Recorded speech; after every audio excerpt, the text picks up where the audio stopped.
ইয়াতে ড্ৰাগছ পোৱা গৈছে, ভালেখিনি এমাউণ্টৰ ড্ৰাগছ পোৱা গৈছে আৰু আমাৰ এই প্ৰশাসনৰ সজাগতাৰ কাৰণে আৰু ৰাইজৰ সজাগতাৰ কাৰণে এইটো ড্ৰাগছটো পোৱা গৈছে। ড্ৰাগছটো আজি আমাৰ যিটো ভাৰতবৰ্ষত আৰু আমাৰ অসমত আৰু বিশেষকৈ বৰপেটা ৰোডত যি পৰিমাণে বাঢ়ি আছে, এইটো আমাৰ নতুন জেনেৰেশ্যনক বেয়াকৈ একদম নষ্ট কৰি দিব।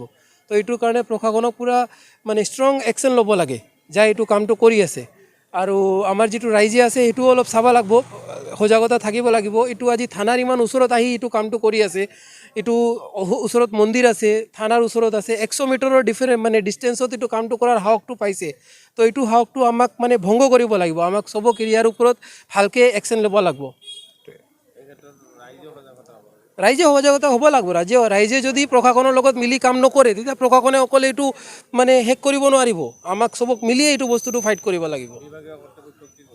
বিভাগীয় কৰ্তৃপক্ষ ইয়াৰ ওপৰত একদম ষ্ট্ৰং একশ্যন ল'ব লাগে আৰু যিমান সোনকালে পাৰে যিটো মানুহ ধৰা গৈছে সেইটোতো জাষ্ট এটা সৰু মানুহ, ইয়াৰ ওপৰত যিটো আছে তাকো ধৰিব লাগে আৰু যিমান পাৰে আমাক মানে ইয়াৰ ৰিয়েকশ্যন ল'ব লাগে, তদন্ত কৰি তাৰ ওপৰত এই একশ্যনটো ল'ব লাগে, জ্ঞান উদ্ধাৰ কৰিব।